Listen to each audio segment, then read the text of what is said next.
Aba, gigil na gigil si Soto ah. Akalain mo ah, gusto niya aaraw-arawin ang sesyon ng impeachment court versus BP Sara. Mamaya-maya, sabay-sabay natin panoorin ang pahayag po ni Vice President Sara Duterte tungkol sa impeachment complaint ng Akbayan. Ayon po dito sa balita ngayon, iminungkahi ni Senate President Vicente Soto na gawing araw-araw. Abo, mula Lunes hanggang Biyernes ang sesyon ng impeachment court laban kay Vice President Sara Duterte. Gigil na gigil yarn. Upang mapabilis anya ang pag-usad ng paglilitis.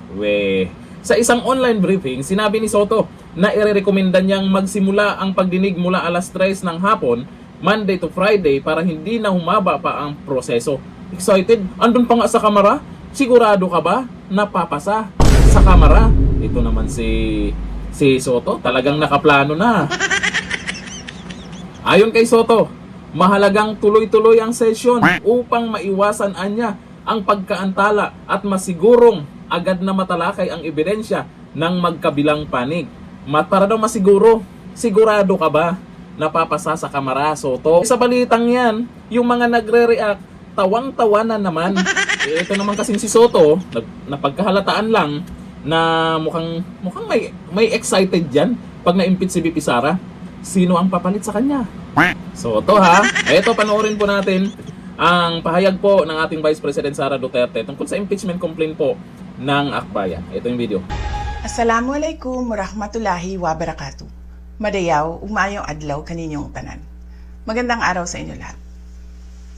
Ang impeachment complaint na inendorso ng Akbayan ay isang papel na walang kalakip na kahit anong ebidensyang magpapatunay sa mga paratang na isinasaad dito. Hindi na ito bago. Matatandaan na ang impeachment laban sa akin ay naging sagot nila sa aking pag-alis sa gabinete.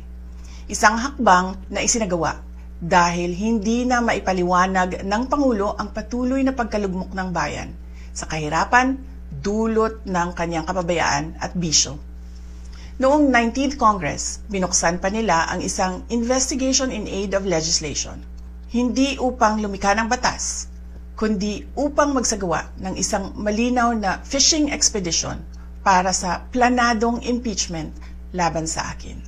Paulit-ulit nilang ibinandera ang isyung Mary Grace Piatos bilang umano'y bahid ng katiwalian, kahit na sa kabila ng lahat ng investigasyon ay wala silang naipakitang kahit isang direktang paglabag sa paggamit ng confidential funds. Sumunod na dito ang bentahan ng mga pirma para sa impeachment at ang mga tinaguriang for later release projects na ipinangako umano sa ilang miyembro ng Kamara upang itulang ang impeachment laban sa akin.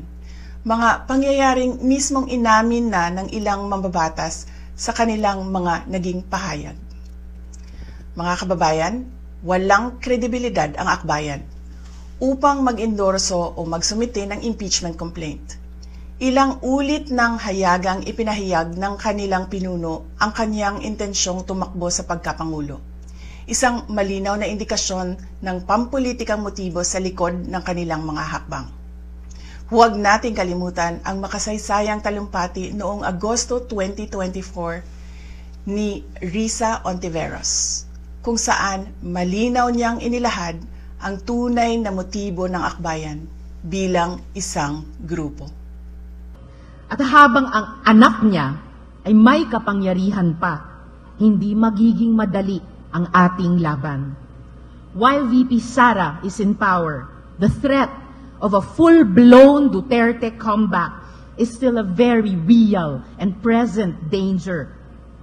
For one, they are supported by one major superpower, China.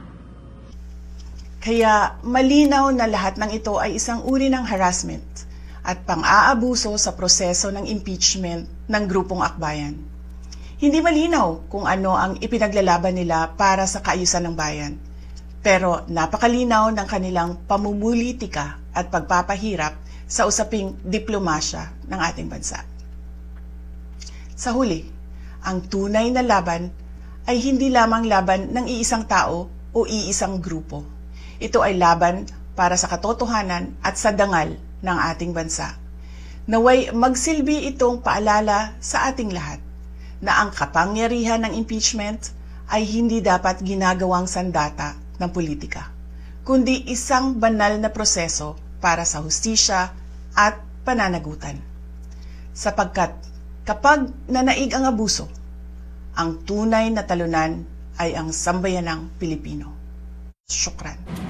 Alam nyo kasi, ngayon pa lang, magdo-double time na sila. Kailangan nilang mapa-impeach talaga si VP Sara. Kasi kung hindi sila magtagumpay ngayon, aasahan na po natin kung sino ang magiging presidente sa 2028. Ito na ang huli nilang pagkakataon. Andiyan na, sabay-sabay na yung mga trolls nga sa social media, nagdo-double time na rin. Yung paninira at kung ano man yung mga ginagawa nila sa mga Duterte ngayon. Bandang huli, may mapapahiya na naman dyan. Meron na namang mag-iiyak dyan kung hindi sila magtatagumpay sa pinagagawa nila kay VP Sara. Takot na takot kayo kay VP Sara. Pero bandang huli, hindi mananaig ang mga buhaya kay VP Sara. Dito lang. Thank you. Bye-bye.